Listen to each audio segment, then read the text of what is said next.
kilo de cebolla en el mes de julio según los datos del INDEC? 3.759 pesos. 10 unidades de pañales descartables según los datos oficiales del INDEC mes de julio. Leche fresca entera en sachet.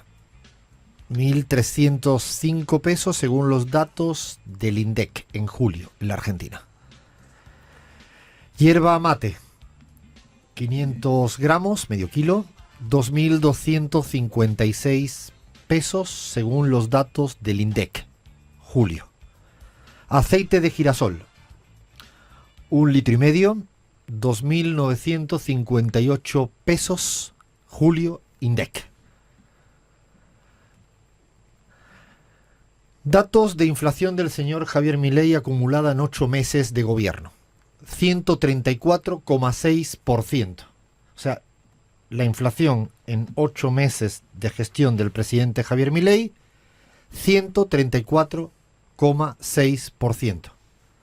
Superior a la inflación acumulada en 20 años en la Unión Europea. Superior a la inflación acumulada en 20 años en Estados Unidos. Superior a la inflación acumulada en 10 años en Brasil. Superior a la inflación acumulada en 10 años en Bolivia. Superior a la inflación acumulada en 10 años en México. Superior a los 8 meses últimos del gobierno de Alberto Fernández bajo el ministerio de Massa. Repito, superior a los últimos 8 meses de la inflación acumulada bajo el ministerio de Sergio Massa. Infinitamente superior a los primeros 8 meses del gobierno de Cristina Fernández de Kirchner. No sé qué carajo están celebrando. No lo sé. Sinceramente, o nos toman el pelo o nos quieren tomar el pelo. No sé, no entiendo. No entiendo. No entiendo cómo nos pueden decir que el tema precios en la Argentina está empezando a estar controlada.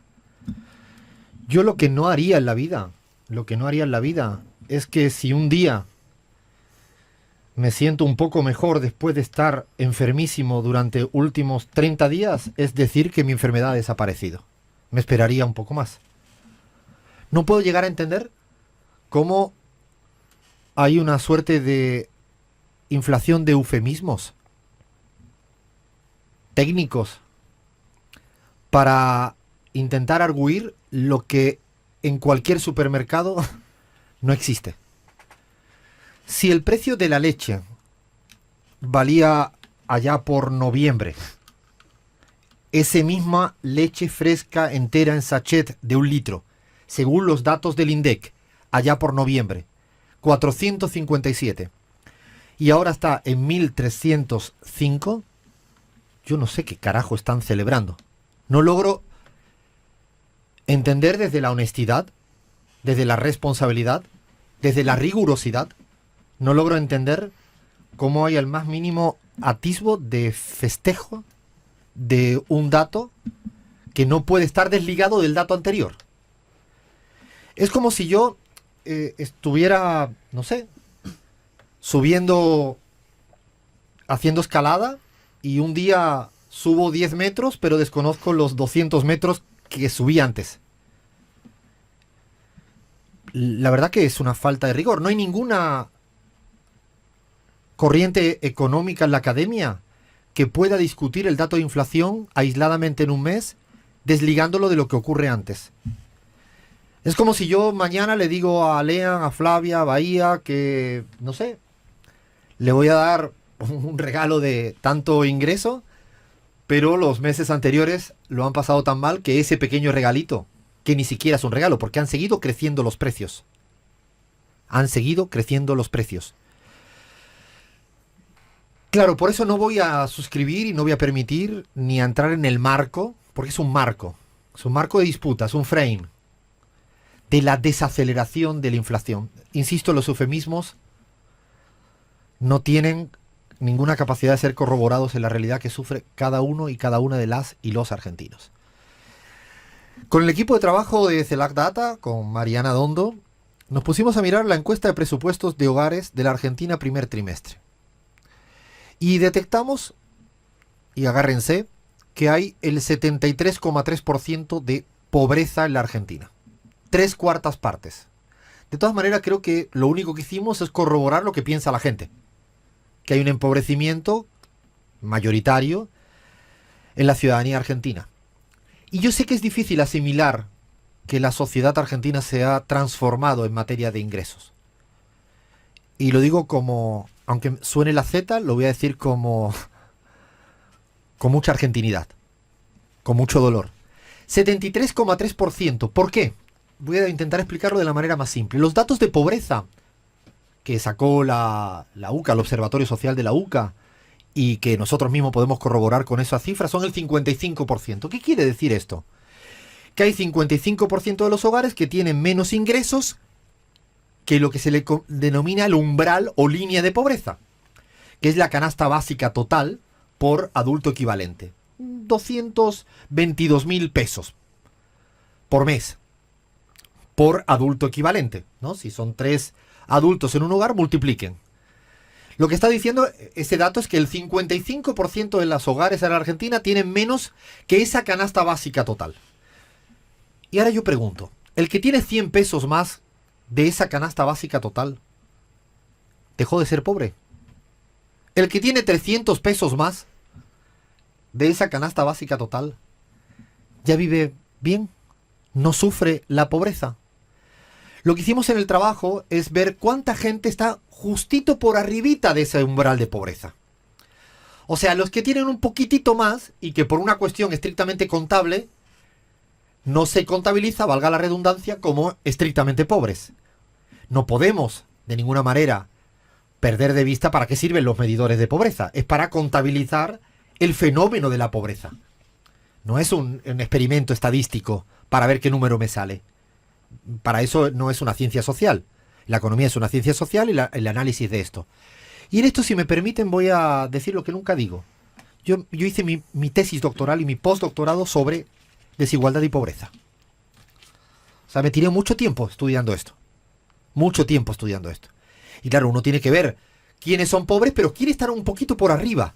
Es que el que está un poquito por arriba no está viviendo bien, está mal viviendo. Porque además hay algo, que es que el umbral de pobreza en la Argentina, en América Latina y en el mundo apenas contabiliza, o mejor dicho, lo mal contabiliza, los temas de vivienda. Y si yo le pregunto a cualquier persona en la Argentina y en la Conchinchina, el tema de vivienda es el principal gasto que hoy en día tiene la mayoría de la gente. Los que tienen el alquiler, los gastos de cualquier tipo. La vivienda está muy mal contabilizada en las líneas de pobreza, están subestimados. Por lo tanto, la canasta básica total no está considerando verdaderamente los problemas de gastos presupuestarios de los hogares en vivienda. Es por eso que definimos cuánta gente hay un poquito por arriba del umbral y que, por tanto, deberían de ser considerados afectados por la pobreza en la Argentina. Y el dato es duro de digerir y asimilar.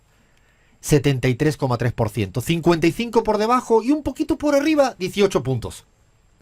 Si yo sumo los pobres, y si le queréis llamar casi pobres, así lo utiliza esta terminología, no es mía, es del Banco Mundial. Si utilizáis la pobreza más los casi pobres, que insisto, en la Argentina de hoy están afectados por el fenómeno, están empobrecidos, 73,3%. ¿Qué significa que el 73,3% estén mal viviendo? Significa que no podemos hablar de clase media. Significa que, por favor, hagamos un diagnóstico certero, riguroso, preciso, sin eufemismos, de lo que es la inexistencia o lo raquítico de la clase media. Nos pusimos a mirar los datos y nos llamó poderosamente la atención algo. Es que el valor promedio de ingresos en la Argentina ya no es representativo de nada. ¿Por qué? Porque hay muy poca gente con ese ingreso medio. Cuando un ingreso medio deja de ser representativo del promedio, dicho teóricamente, vale un carajo. ¿Para qué vale? ¿Para qué vale un ingreso medio si al final no es promedio de nada? Pero voy a añadir otro dato. El 68% de la Argentina tiene ingresos por debajo del promedio. ¿Qué quiere decir esto? Que la media en Argentina no está a la mitad. No queda en la mitad de la distribución. parte la distribución a los hogares argentinos en dos mitades completamente asimétricas. El 68% queda a un lado y el 32% queda a otra. ¿Para qué carajo hablamos de ingreso medio si no hay gente, mucha gente con el valor medio? Por eso, asimilar que la Argentina hoy en día tiene una distribución del ingreso empobrecida mayoritariamente es parte del diagnóstico necesario para hacer política. Que Milei no se preocupe de esto no me sorprende, porque no le importa el grado de no humanismo del señor Milei, no le interesa a esta población. Pero sí es cierto que la clase política opositora tiene que saber diagnosticar esto, asimilar que esta es la sociedad argentina y tiene que hacer políticas para la clase media, pero sobre todo para el 73,3% empobrecido. Porque si solo se sigue diciendo hay que hacer políticas para la clase media, estamos hablando que con los datos reales de la encuesta de presupuestos de hogares estamos haciendo política para el 16% de la población. O sea, si yo como... No, cosa que no soy.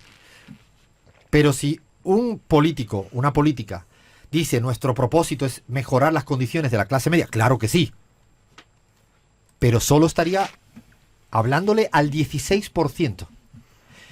Dicho de otro modo, dejaría de estar representando o interpelando o comunicándose con el 73,3%. Porque esa gente, hoy en día, lo que está batallando, remándola, es con cuestiones de condiciones de vida muy básicas, muy simples. Con comprar alimentos, los gastos fundamentales desde la luz, el agua, el gas, lo que sea. Y por lo tanto, ese 73,3%, mi pregunta es que si se acaban ninguneando, eclipsando, estamos desconociendo a 3/4 de la sociedad argentina. Que lo haga señor Javier Milei, que solo está preocupado probablemente para el 1% de la ciudadanía argentina, no me sorprende. Ni siquiera hasta se lo critico, porque creo que él realmente, genuinamente piensa en ese 1% de la sociedad argentina. Pero sí que hay una clase política que yo creo que defiende realmente quiere defender a la clase empobrecida, pero si no reconoce que hay 3/4 de la sociedad empobrecida, es como hablarle a una realidad que no existe. Yo recuerdo que Galeano siempre decía que solo se puede transformar la realidad que se diagnostica. Si no, estás transformando cualquier otra cosa. Y estos datos de distribución me podrían llegar a decir, y con razón, no son generados por el gobierno de Javier Milei. Claro, es evidente. Hay un arrastre de una mala distribución del ingreso en la Argentina y de un empobrecimiento creciente en la sociedad argentina en los últimos 8 años. Es cierto esto. En los últimos 8 años. Las cifras no engañan. El problema es que la aceleración de estos 8 meses para empobrecer a los que ya eran pobres, para empobrecer a los que estaban cerca de la clase media y que ya son pobres, para dejar a otros en casi pobres, y para que la clase media, si esto sigue así, pasado mañana serán pertenecientes a la nueva categoría de casi pobres. El proceso de la fabricación del señor Javier Milei para empobrecer a la sociedad argentina va a un ritmo acelerado. ¿Y por qué podemos decir esto? Es porque sí, porque nosotros nos pusimos a comparar los datos de la encuesta de presupuestos de hogares del primer trimestre de 2024 con los del primer trimestre del 2023. Claro, sí, porque nos gusta mirar los números para aseverar y ratificar las cosas. Anduvimos con Mariana Dondo, con Guillo Glietti, con Nico Oliva, mirando bien los números, y efectivamente, cada día, y es muy llamativo, la media se está acercando a la línea de pobreza. El proceso es que la línea de pobreza cada día es más el ingreso medio. Estoy seguro, y perdonen el spoiler, el próximo dato que tengamos del segundo trimestre de la encuesta de presupuestos de hogares, la línea de pobreza será cada vez más próxima a la línea media. Dicho de otro modo, será que la clase media es la clase pobre. La clase media es la clase pobre. En el fondo hay un término en estadístico que habría que utilizarlo más, que es la moda, el número de personas más frecuente. Y hoy en día los más frecuentes, desgraciadamente, son los pobres o casi pobres. 3/4 partes. Claro, no estoy como para festejar, la verdad. Como no estoy para festejar. O sea, si yo quiero hacer una lectura disociada de un 4% mensual de inflación, despegada de la inflación acumulada los últimos 8 meses, pero es que voy a ir más allá. Si ellos pretenden llegar a tener un día un dígito negativo de inflación allá por octubre, y si es a costa de llegar a tener el 80% de pobreza en la Argentina, ¿para qué, disculpen, carajo, quieren terminar con la inflación? Porque si la inflación la van a terminar después de acumular, insisto, valores, ¿no? Que gana por goleada en negativo a cualquier análisis en Latinoamérica o en el mundo, pero si llegan al 90% de pobreza, ¿cuál es el objetivo? O sea, ¿cuál es el objetivo de tener al 90% empobrecido sin poder ir a comprar a los supermercados? Porque ya el valor de la leche está tan alto que aunque no suba, es inaccesible. O sea, piensen que no nos mareemos con los eufemismos, con las palabras deflación, desaceleración, porque son subterfugios.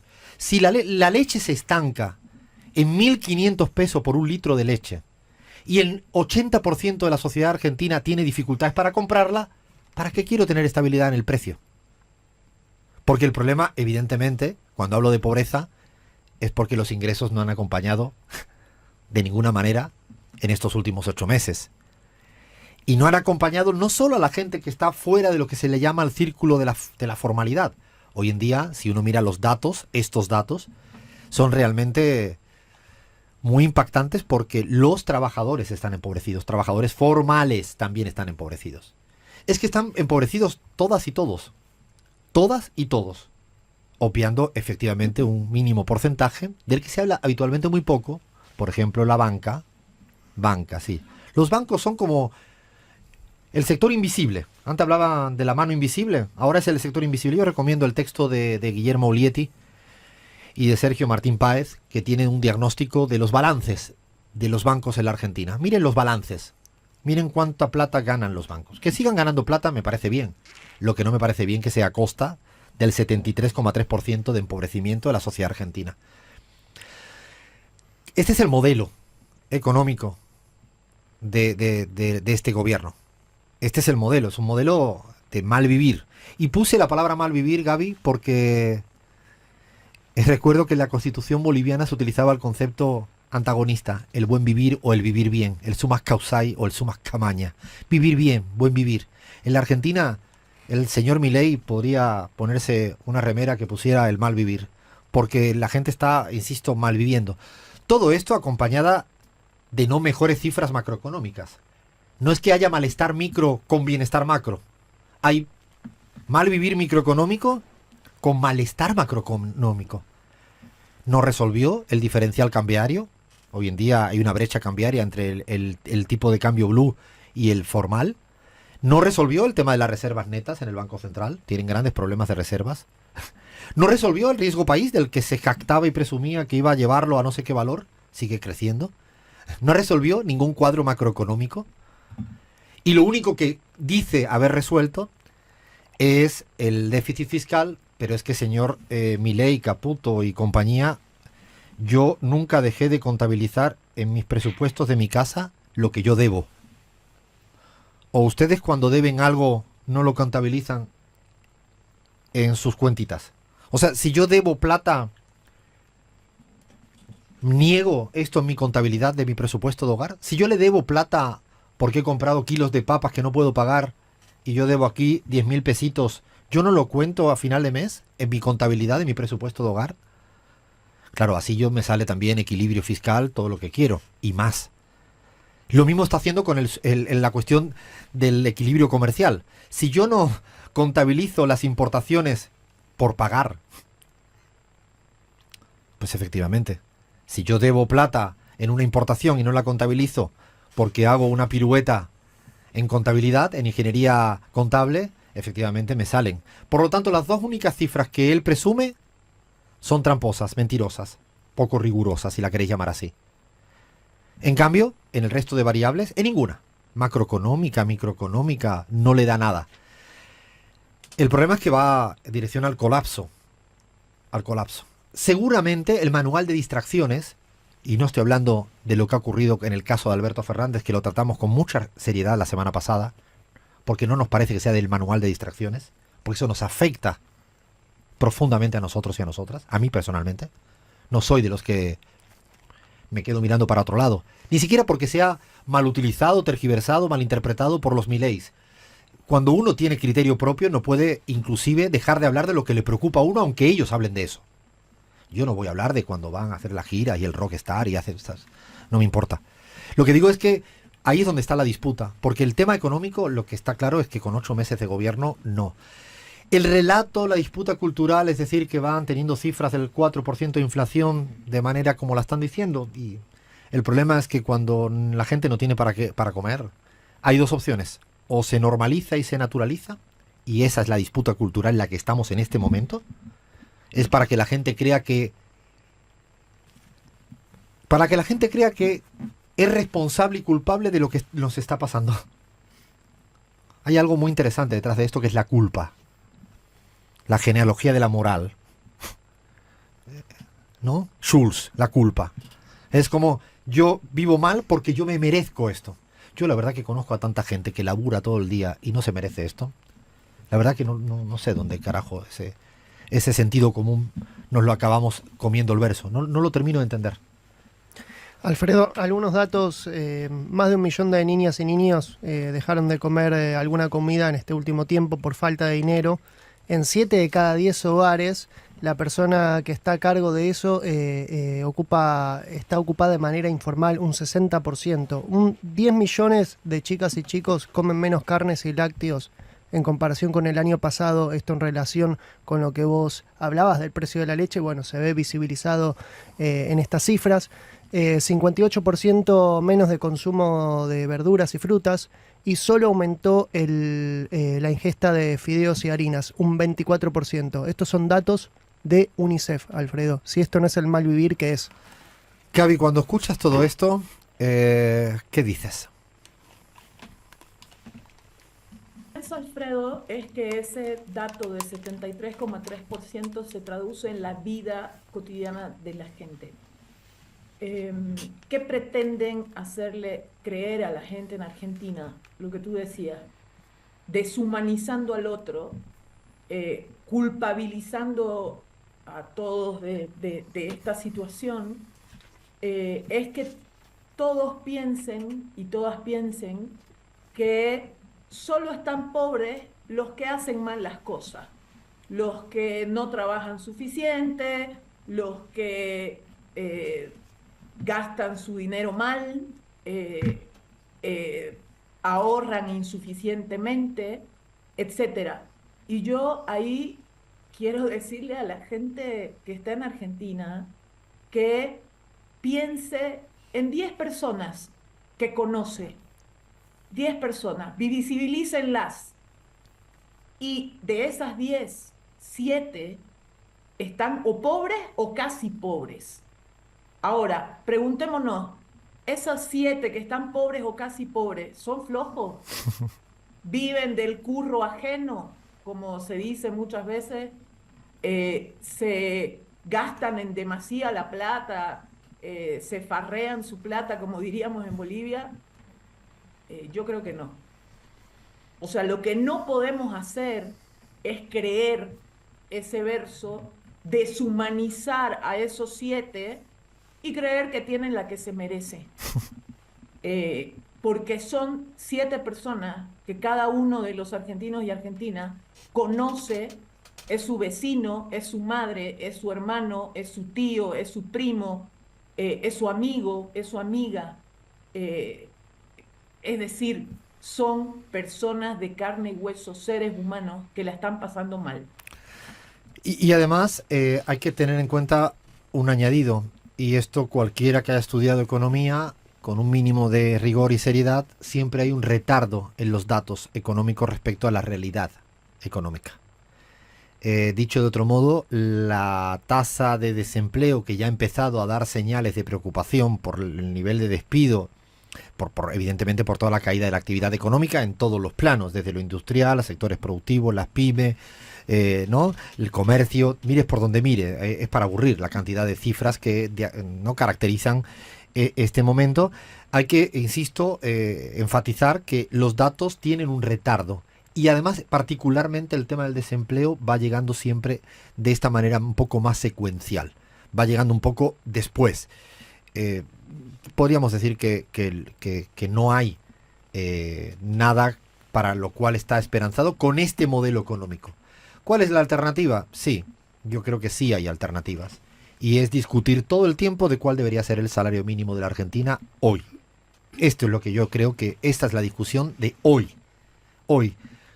Yo la verdad que si tuviera alguna responsabilidad en este plano, yo ya estaría todos los días llevando al Congreso propuestas de salario mínimo hoy. Y si pierdo, porque no tengo la suficiente mayoría parlamentaria, a veces perder una discusión política con un horizonte digno es el primer paso para una victoria futura. Uno no puede tener en política, hacer contabilidad de poroteo, de cuánto tengo. No, no. Yo no termino de entender por qué no solo hablamos del ingreso mínimo con estos datos. Con sinceridad lo digo. Digo el ingreso mínimo o tantas otras variables como el tema de vivienda. Porque el modelo de acumulación de vivienda es un modelo de construcción, pero con problemas de vivienda.